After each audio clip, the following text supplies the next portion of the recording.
Politically, of course, this is something that has been asked for by several states as well. Uttar Pradesh was asking for a ban on it, and so were other states.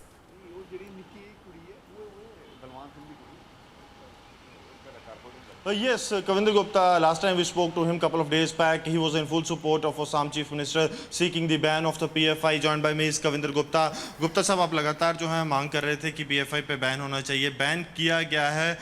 क्या लगता है कि इससे जो गतिविधियां बढ़ रही थी PFI की देश भर में, उनमें कटौती भी आएगी और उसके साथ साथ हालात भी सुधरेंगे?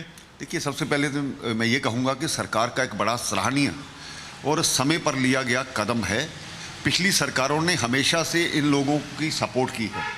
दूसरा, जो केंद्र सरकार की आतंक के प्रति जीरो टॉलरेंस है, ये उसी का परिणाम है। लगातार 70 सालों से इस प्रकार की जो संस्थाएं थी, इस प्रकार की जो ऑर्गेनाइजेशन थी, भारत की तबाही के लिए लगी हुई हैं, तो हमारी सरकारें उनके प्रति बड़ा नरम रुख अपनाती थी। इसके कारण से ये पनपती रही।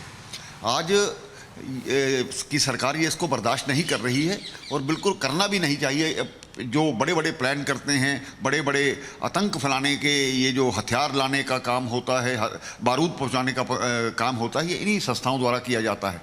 ये लश्कर तोयबा, दूसरे जो हमारे ये संगठन हैं, वहाँ भी भर्ती भी जारी होती है और उनको सपोर्ट किया जाता है, पैसे दे करके फॉरेन फंडिंग करते हैं। इस सभी हालात में ये बड़ा ज़रूरी था कि सरकार इस पर संज्ञान ले।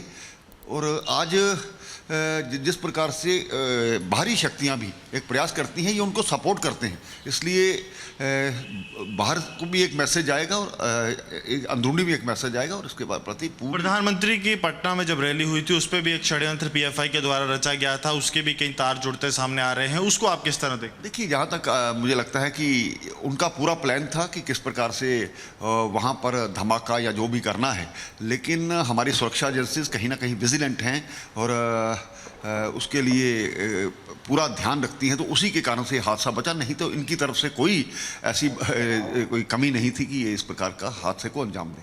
So very clear from the former Deputy Chief Minister of India that PFI is hell-bent to create troubles in India, and there were conspiracies that were hatched even against the Prime Minister of the country. Yes.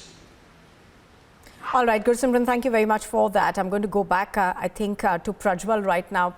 Prajwal, one of the concerns had been raised by Karnataka, and particularly in the Mysuru area, as well as, you know, the protests that we saw last year over the hijab ban in several of those districts. There was growing concern from the Karnataka government that there was radicalization that was taking place very, very quickly, and B, that, you know, political patronage was being given.